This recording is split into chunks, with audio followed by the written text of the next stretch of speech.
सर्व पत्रकार मित्रांचं स्वागत करतो। आपल्याला सगळ्यांना माहिती आहे की 19 मेला देशामध्ये 2000च्या नोटा बंद करण्याच्या बद्दलचा निर्णय झाला।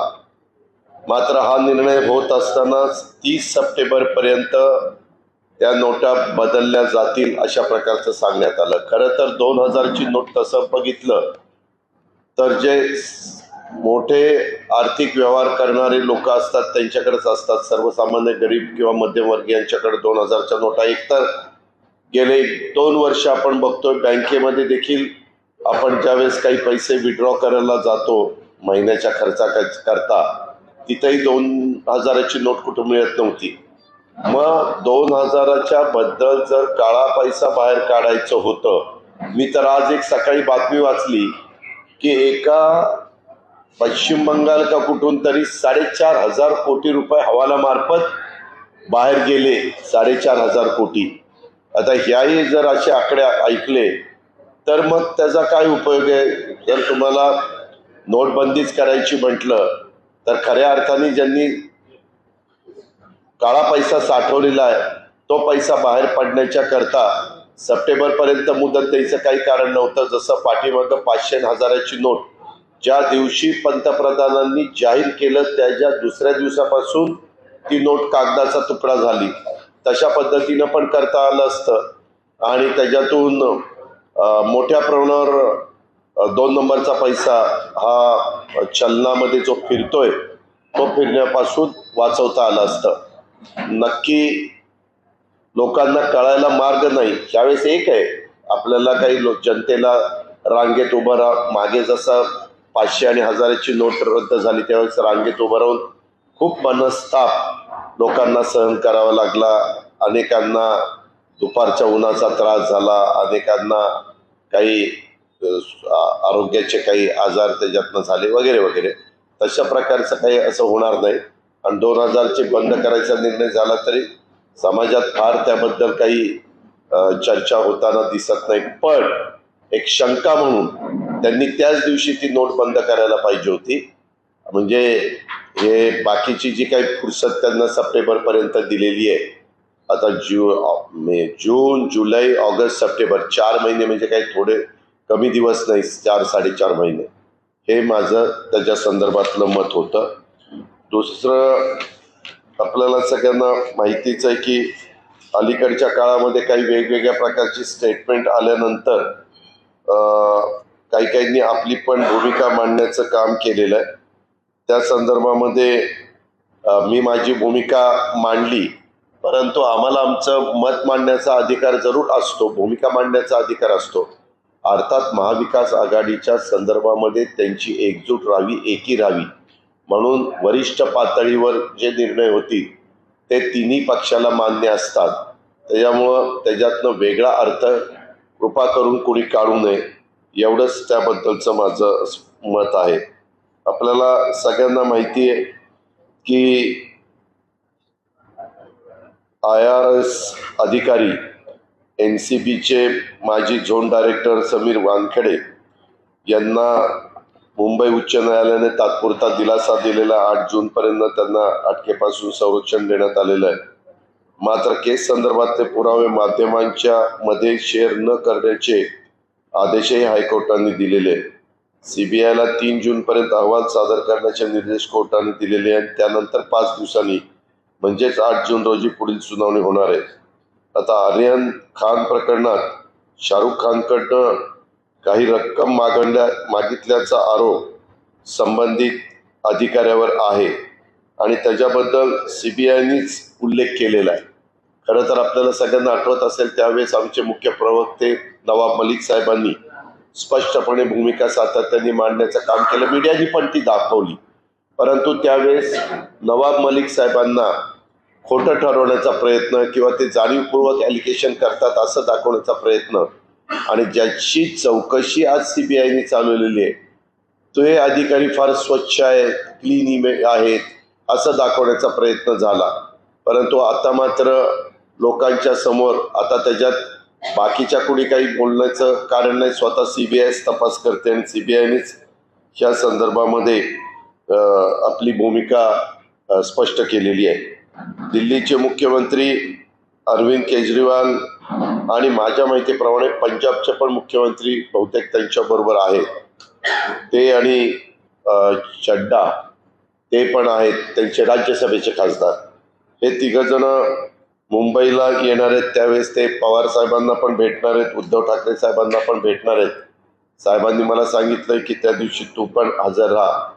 बहुतेक आमच्यातले पण काही मान्यवर साहेबांनी ज्यांना बोलवलं असते ते तिथं साहेबांना जिथं यशवंतराव चव्हाण प्रतिष्ठानला भेटले तर यशवंतराव चव्हाण प्रतिष्ठानला, सिल्वर ओकला भेटले तर सिल्वर ओकला आम्ही पण त्याला हजर राहणार आहोत। ते एक होतं। आणि आपल्याला काही प्रश्न विचारायचे असेल तर आपण विचार।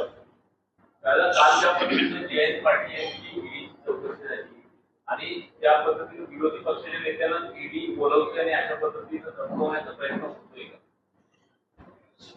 आम्ही म्हणजे सातत्याने याबद्दल सांगितलेलं आहे की वेगवेगळ्या केंद्रीय आणि राज्यस्तरावरच्या ज्या यंत्रणा असतात त्यांना वेगवेगळ्या नागरिकांची चौकशी करण्याचा अधिकार असतो। त्यांना बोलवल्यानंतर ते पूर्णपणे सहकार्य करतात, अशा प्रकारचं आपण सगळे पाहतो। काल जयंतराव 9:30ला त्यांना सोडल्यानंतर त्यांनी पण जे स्टेटमेंट केलं ते आपण सगळ्यांनी पाहिलेलं आहे। तुम्हीच मीडियाच्या माध्यमातून सगळ्यांना दाखवण्याचं काम केलं। आता याबद्दल दबक्या आवाजामध्ये अनेकदा वेगवेगळे मान्यवर वेगवेगळी भूमिका बोलतात।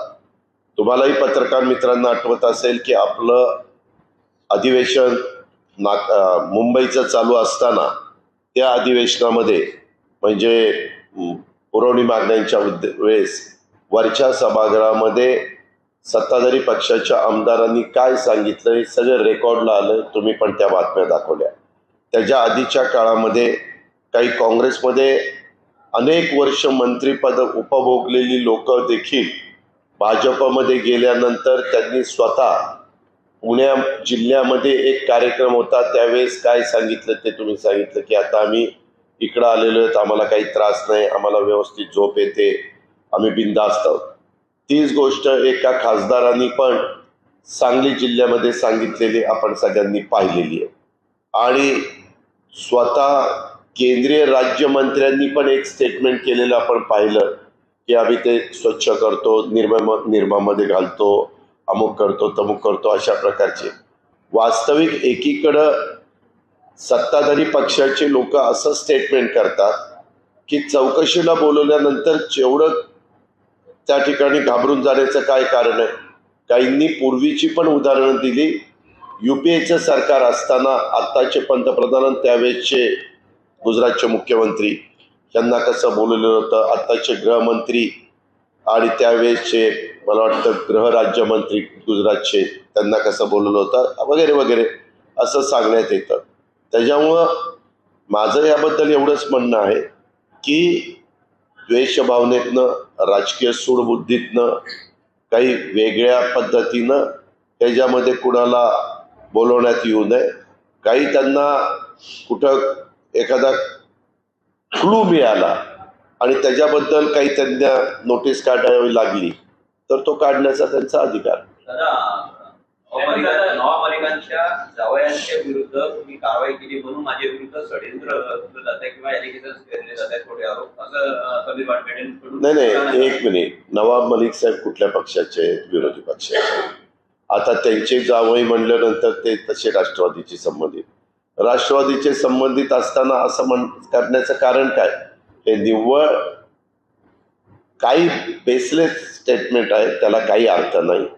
त्या संदर्भामध्ये सीबीआय चौकशी करते। आता सीबीआय चौकशी करत असताना सीबीआयला काय, सीबीआय किंवा केंद्रीय आणि राज्य स्तरावरच्या तपास यंत्रणा त्यांना काही माहिती मिळाल्यानंतर ते चौकशी करत असतात।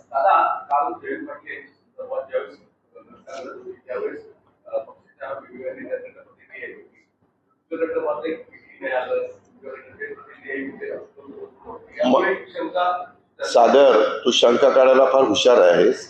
मला एक सांगा, ज्या वेळेस पासून आम्ही लोक सत्तेमध्ये आहे, कुठल्या व्यक्तीच्या संदर्भात मी स्टेटमेंट केलेलं? जयंतरावांना काय एकट्यालाच तिथं बोलवलेलं नाही। ह्याच्या आधी भुजबळ साहेबांनाही बोलवलं होतं, त्यावेळेस माझं स्टेटमेंट मला दाखव. अनिल देशमुखांना बोलवलं होतं, त्यावेळेस माझं स्टेटमेंट मला दाखव. इतरही वेगळे प्रफुल्लभाईंना पण बोलवलं होतं, त्यावेळेस माझं स्टेटमेंट दाखव.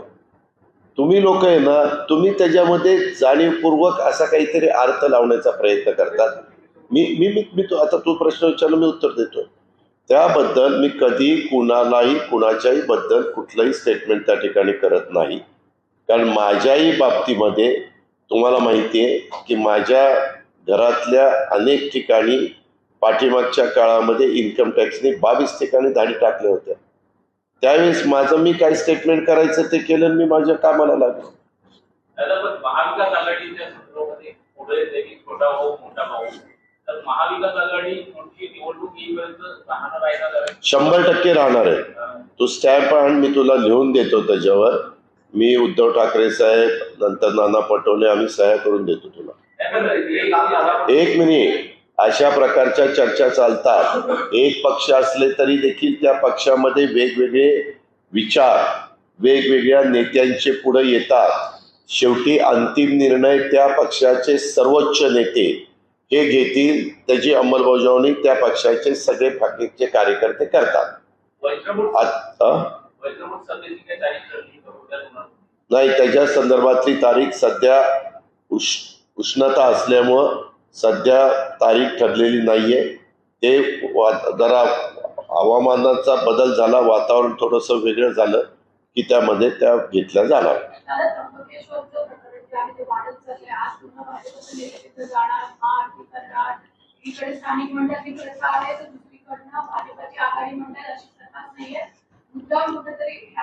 कसली प्रथा नाहीये. आपण त्र्यंबकेश्वरला जावा. मी हिरामण खोसकरशी बोललो, मी भुजबळ साहेबांशी बोललो, मी नाशिक जिल्ह्यातल्या अनेक मान्यवरांशी बोललो.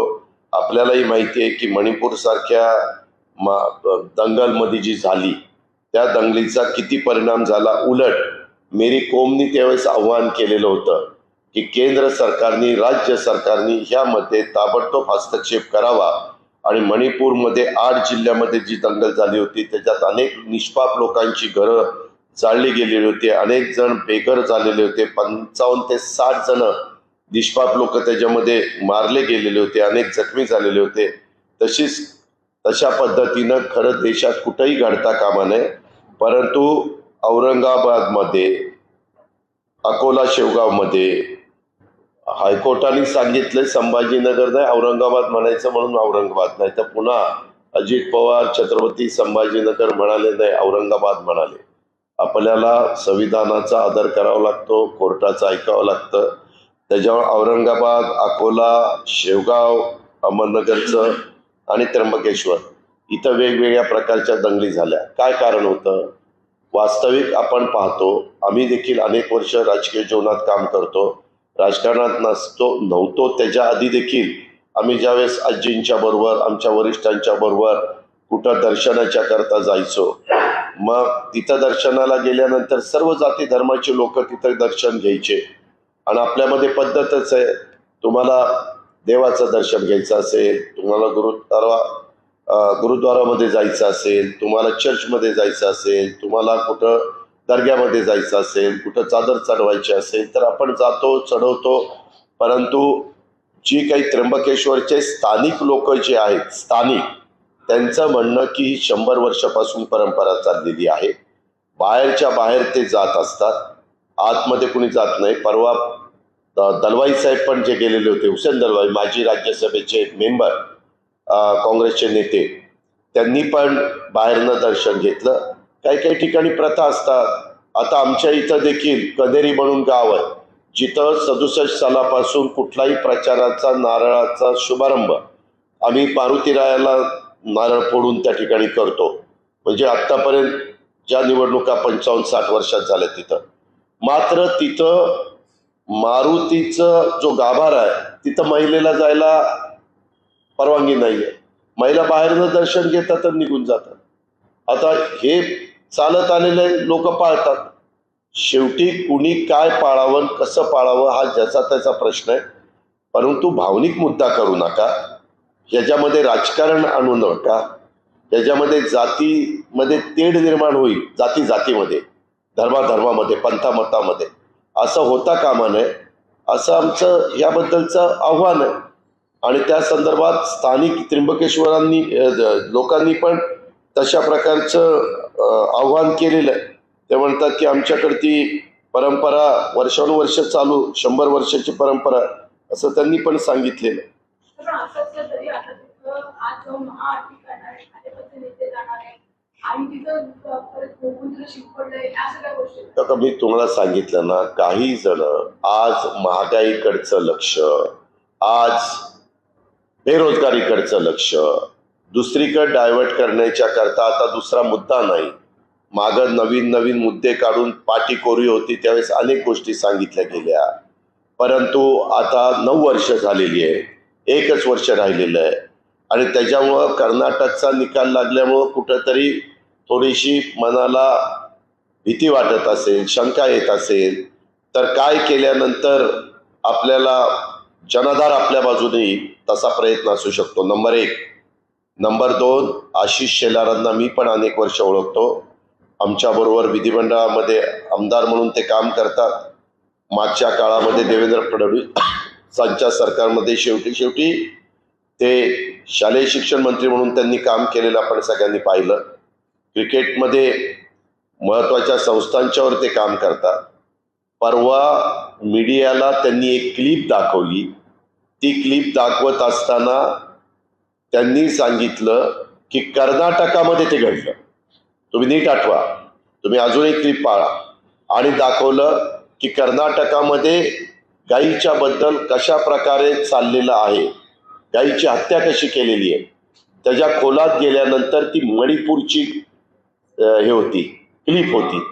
आता जर एका महत्वाच्या केंद्रात राज्यामध्ये सत्तेवर असणाऱ्या एका प्रमुख पक्षाचा नेता जर उद्याच्याला एवढं लोकांच्या, मी म्हणतो इतरांनी कुणी दाखवली असती तर मी समजू शकलो असतो.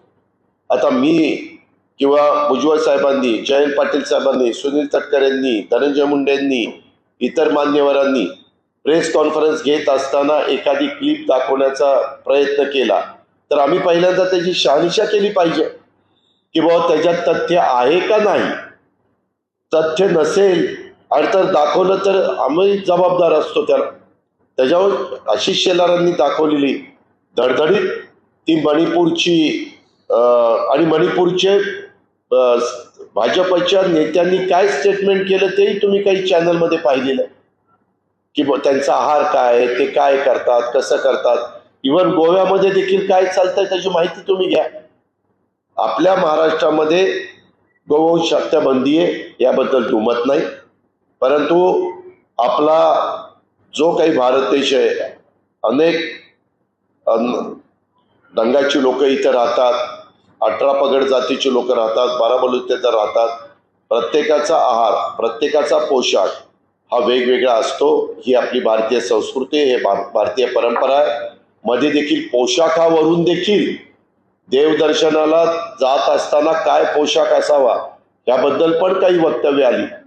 त्याच्या संदर्भामध्ये पूर्ण म्हणजे साधारण आपल्या देशामध्ये जो वापरला जातो असा पोशाख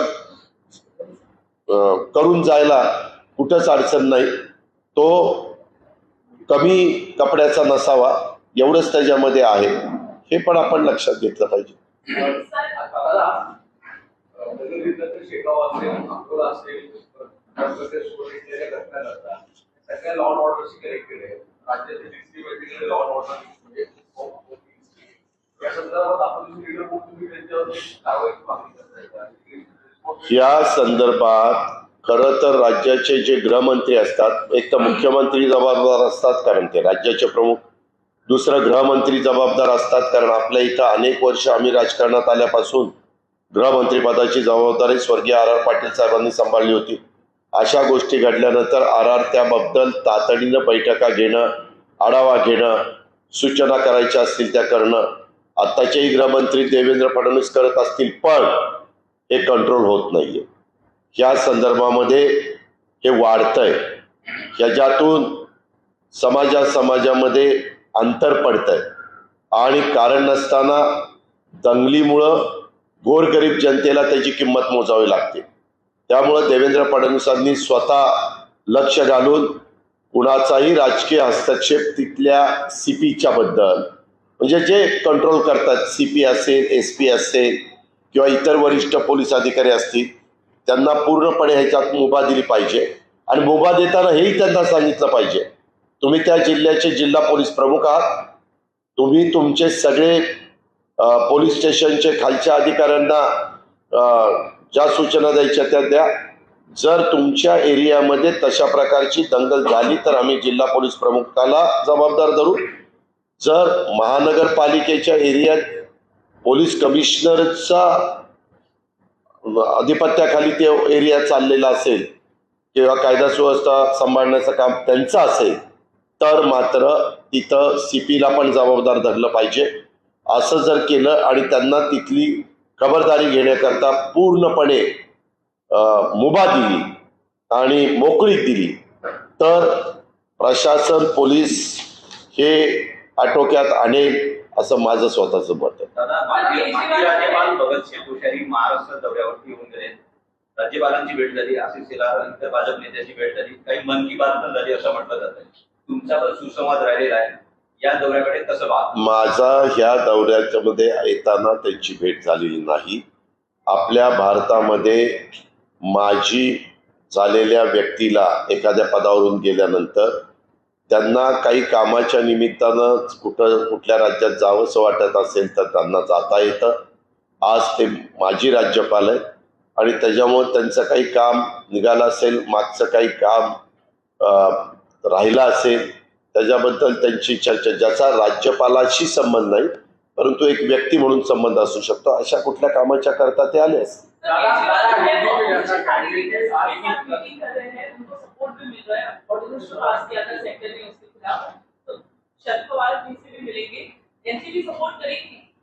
अभी तक हम उनकी और पवार साहब की मीटिंग हुई नहीं. मैंने कहा कि साहब ने मुझे भी मैसेज दिया है कि उस दिन तू भी उस मीटिंग के लिए आना है, तो मैं जाऊंगा. तब हम वो क्या बात करते हैं, क्या उनका रवैया है वो देखेंगे, उनके बारे में सोचेंगे और हम तो वहाँ सुनने का काम करेंगे. पवार साहब भी उसके बारे में पार्टी का जो भी लाइन है, पार्टी की लाइन क्या होनी चाहिए, उसके बारे में खुद पवार साहब उनके साथ बात करेंगे. हाँ, संजय राऊत म्हणतात की आम्ही 19 जागा जिंकलेल्या आहेत, 19 जागा आम्ही लढवणार आहोत आणि एक चर्चा अशी की 16-16-16चा फॉर्म्युला ठरलाय. 16-16-16चा फॉर्म्युला ठरलेलाही मला माहित नाही. मात्र मागे मी उद्धव ठाकरे साहेबांशी बोललो होतो त्यावेळेस ते म्हणालेले होते की आम्ही मागच्या काळामध्ये जिंकलेल्या जागा आम्हाला राहाव्यात अशी आमची इच्छा आहे, अशी त्यांनी त्यावेळेस व्यक्त केलेली होती. अजून त्याची पुढं कुठलीही चर्चा सुरू झाली नाही. तिन्ही पक्षांचे लोक नेमले जाणार आहेत आणि मग चर्चा सुरू होणार आहे. चर्चा सुरू होत असताना साधारण चर्चेला कुठं अडथळा येऊ नये म्हणून शिवसेना, काँग्रेस आणि राष्ट्रवादीचे आता सिटिंग MPs आहेत तेवढ्या जागा बाजूला ठेवून 25 जागांची पहिली चर्चा करावी. 25 जागेमध्ये तर चर्चा करायला काही अडचण नाही कारण त्या जागा आज आमच्या तिन्ही पक्षांकडे नाहीये. परंतु कुठंतरी चर्चाच थांबवावी अशी आमची, थांबून जावी असा कुठलाही मुद्दा पुढे येऊ नये. आणि मग शेवटी कधी पण आम्ही आणि काँग्रेस पण आघाडी करत असताना मला 2004 आठवतोय, 2009 आठवतोय किंवा 2019 आठवत आहे. त्यावेळेस काही जागांच्या बद्दल आपण निगोसिएशन करतो, जागेची अदलाबदल करतो, ती होऊ शकते अर्थात संमती.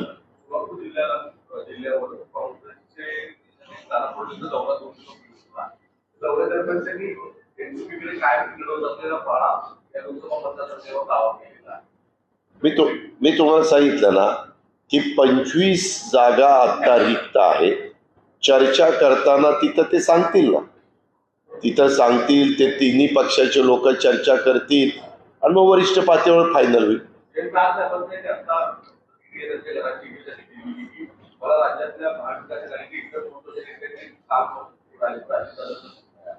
मी सांगितलं ना, मी आत्ताच तुम्हाला सांगितलं मी फोन केला नाही, मी कुणालाही फोन केला नाही हेही सांगितलं.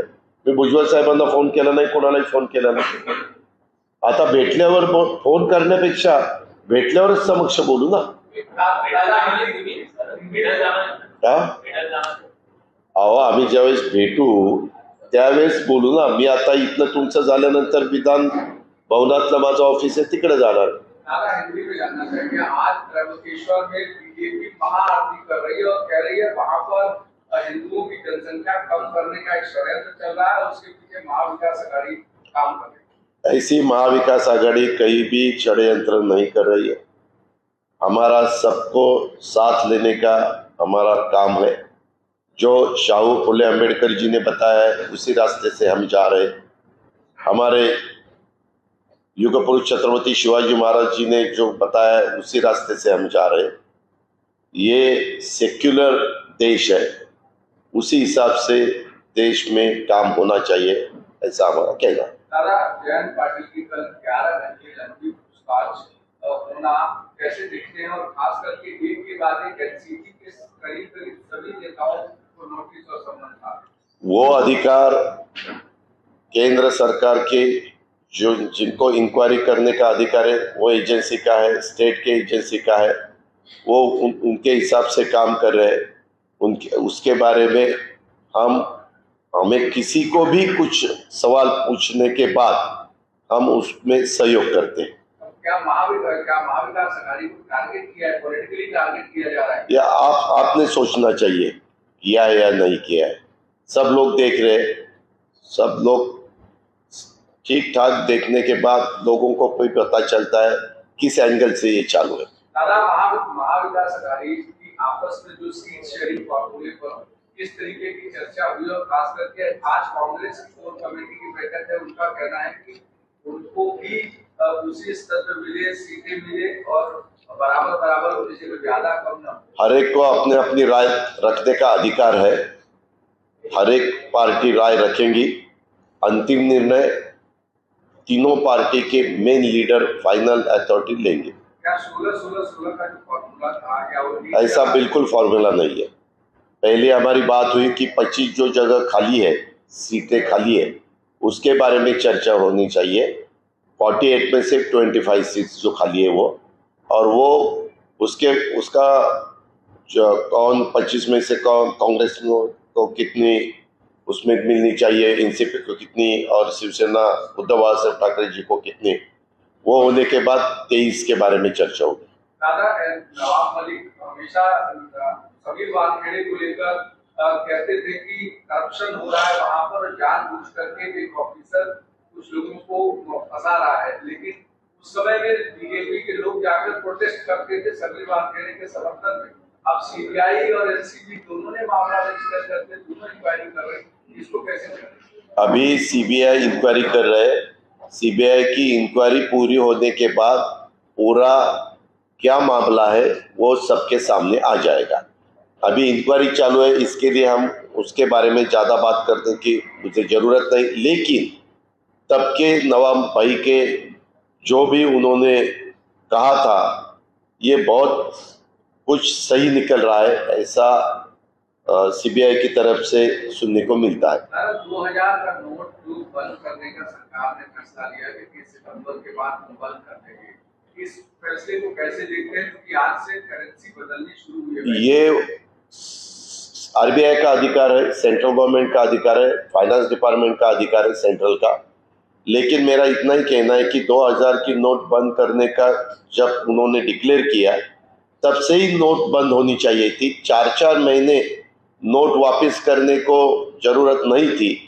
तो वो तो पूरा पैसा जिनके पास है, एक तो गरीब के पास, मिडिल क्लास के पास 2000 की नोट रहती ही नहीं, और थोड़े बहुत उनके पास रहेंगे तो वो तुरंत वापस कर सकते हैं, चेंज कर सकते हैं. लेकिन जिनके पास ब्लैक मनी हम कहते हैं, वैसा बड़ा पैमाने पे ब्लैक मनी जिसके पास है, वो पैसा लोगों को गवर्नमेंट को मिलना चाहिए था, आरबीआई को मिलना चाहिए था. वो 4 महीने तक टाइम दिया है, उसमें मिलेगा ऐसा मुझे नहीं लगता. अरविंद केजरीवाल मुंबई आ रहे हैं, शरद पवार से मुलाकात करेंगे, उद्धव ठाकरे से मुलाकात करेंगे, लगातार ये दूसरी मुलाकात. जिस तरह से राज्यसभा में भी वो अपना पासपोर्ट पोस्टिंग को लेकर समर्थन मांग रहे हैं, इस दौरे को किस तरह देख रहे हैं? लगातार महाराष्ट्र और हर एक अपोजिशन लीडर को अलग अलग स्टेट के चीफ मिनिस्टरों को कोई भी जगह जाके किसी को भी मिलने का पूरा अधिकार है। या उद्धव जी को और पवार साहब को मिलने के लिए 24-25 को 2 दिन के मुंबई टूर पे अरविंद केजरीवाल और उनके पंजाब के चीफ मिनिस्टर और कोई उनके साथी राज्यसभा के मेंबर आने वाले हैं, ऐसे मुझे मालूमात मिली है। तो आने के बाद पवार साहब के साथ मीटिंग होगी, तब मैं भी वहाँ रहूँगा। मुझे भी साहब ने कहा है, बाकी भी हमारे साथियों को साहब ने बताया होगा, चाहे जयंत पाटिल और इतर लोगों को। तो आने के बाद वो क्या राय रखते हैं, कौन, केजरीवाल जी और उनके दूसरे पंजाब के चीफ मिनिस्टर, उसके बाद पवार साहब उनका क्या कहना है, पार्टी का क्या कहना है, अपोजिशन वालों ने क्या करना चाहिए, उसके साथ उसके बारे में बातें होगी। दादा, जिन पार्टियों को अरविंद केजरीवाल अपनी राजनीतिक करियर की शुरुआत में पहले से गालियां देते रहे, उनको करप्ट कहते रहे, आज उन्हीं पार्टियों के साथ जाकर वो कंधे से कंधा मिलाकर खड़े हैं। चाहे महाराष्ट्र में देखिए, कांग्रेस के साथ जाना चाह रहे हैं, दिल्ली में बैठक कर रहे हैं, महाराष्ट्र आ रहे हैं, दूसरे राज्यों में जा रहे हैं। अरविंद केजरीवाल की इस राजनीति को आप किस तरह से देखते हैं? उन्होंने जब एलिगेशन की तब वो पॉलिटिक्स में नहीं थे, उन्होंने शुरू में वैसा एलिगेशन किया, तब वहाँ मेरे ख्याल से आंदोलन चालू था दिल्ली में और इंडिया गेट पे। तो उसके बारे में वो स्टेटमेंट होने के बाद वो चीफ मिनिस्टर बने 5 साल, फिर वापस वो रिपीट हुए चीफ मिनिस्टर के नाते, और फिर उनको इतने सालों में पता चला होगा कि क्या है सही है, क्या गलत है, समझे ना। तो कभी कभी ऐसा होता है, जैसे कल आशीष शेलार जी ने जो बताया वो मणिपुर का, वो गलत था, वो मीडिया ने दिखाया कि वो कैसा गलत है। कभी कभी ब्रीफिंग अलग तरह से हुआ, तो ब्रीफिंग होने के बाद आप जो स्टेटमेंट करते कि वो ब्रीफिंग के हिसाब से करते।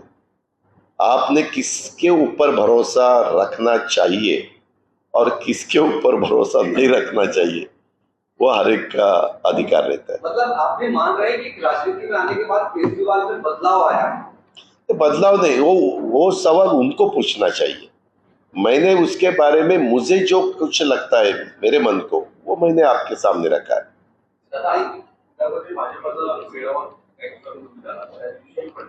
मेळावा नाही झाला, कार्यकारिणी झाली। त्याच्यामध्ये बोलताना राज्यामध्ये कर्नाटक पार्टी चालणार नाही, फक्त मोदी पार्टी चालणार. ठीक आहे, त्यांना तसं वाटतं।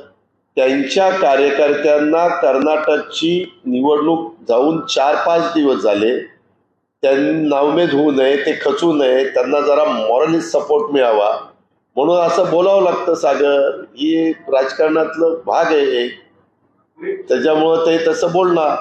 आता आम्ही कुणी तसं बोललो तरी शेवटी मतदार राजाच्या हातात आहे। यावेळेस एक्झिट पोल सगळ्यांचे पोल मोडून पडले गेले। काय दाखवत होते की कुठंतरी थोड्या मतांनी काँग्रेस येईल, काँग्रेस तर चांगली मेजॉरिटीनं आली। म्हणजे सुरुवातीला निकाल लागत असताना तुम्हीच मीडियामध्ये दाखवत होता की तुम्ही म्हणजे वेगवेगळे चॅनल, तुम्ही पर्टिक्युलर तुमच्यावर घेऊ नका, वेगवेगळे चॅनल, की विमानं तयार ठेवलेले, इथून हैदराबादला घेऊन जाणारे का, तर 110, 112 असा आकडा राहिला असता किंवा 100, तर मग कुणाची तरी मदत घ्यावी लागली असती। त्याच्यामुळे त्यांनी तशी सुरुवात केली। पण ज्यावेळेस आकडा 135च्या पुढे गेला, विमानं गेली, हैदराबाद गेलं, सगळं गेलं, बेंगलोर आहे की बेंगलोर, कारण ते दुसरे जे त्याच्यात अपोजिशन होते ते तर 65 वर्ष थांबले, त्याच्यावर त्यांना 50% मिळवणं दुरापास्तच होतं। शेवटी कसं असतं, त्या वेळेसची परिस्थिती बघून लोकांना निर्णय घ्यावे लागतात। काही तासांनी परिस्थिती बदलली की मग आपोआप त्याच्यामध्ये चेंजेस होतात। हे आपण आता परवाच मी उदाहरण तुम्हाला दिलं। दादा, बीजेपी ही 30 मई से 30 जून तक 1 महीने का एक कार्यक्रम चला रही है मोदी एट 9, मतलब 9 सालों में मोदी ने जो जो डिसीजन लिए उनको लोगों तक लेकर जाएगी। क्या उसमें जो स्ट्रेटेजिक डिसीजन हुए कुछ वो भी आपकी उनका जो अधिकार है, उनकी पार्टी है, उनकी पार्टी मोदी साहब के नाम के ऊपर ही उन्होंने देश में सिंगल लार्जेस्ट पार्टी के नाते देश में कमांड संभाली है दो दफा, यानी 2014 2019, बराबर है। तो इसीलिए उनको ऐसा लगा होगा कर्नाटक का नतीजा आने के बाद कि अपने को 9 साल में जो भी काम किया है वो लोगों को दिखाना चाहिए, क्योंकि लोगों की शॉर्ट मेमोरी रहती है, इसीलिए बार बार उनको याद लाना चाहिए। वो जैसे वो लाने की कोशिश करेंगे वैसे अपोजिशन वाले भी लाने की कोशिश करेंगे। 2014 में गैस सिलेंडर का रेट 400 रुपया था, अभी कितना रुपया हुआ है? 2014 में पेट्रोल 70 रुपया था, अभी कितना है? 2014 में डॉलर का रेट कितना था, अभी कितना है? सब वो उनके हिसाब से दिखाएंगे, अपोजिशन वाले उनके हिसाब से दिखाएंगे। फिर वोटर सोचेंगे क्या सही है क्या नहीं है, फिर वो जाके बटन दबाएंगे। 25 को इमरजेंसी के कुछ वीडियो क्लिप्स भी बीजेपी तैयार कर रही है। हुआ ना, इमरजेंसी 1975 में आई थी, 75 के 25 साल के बाद 2000, उसके बाद 23 साल, 48 साल हो गए। वो जनरेशन कहाँ से कहाँ गई? अभी नई जनरेशन तब पैदा भी नहीं हुई थी इमरजेंसी के जमाने में। वो बहुत पब्लिक बहुत आगे वाली है, ये पब्लिक है, सब जानती है। धन्यवाद।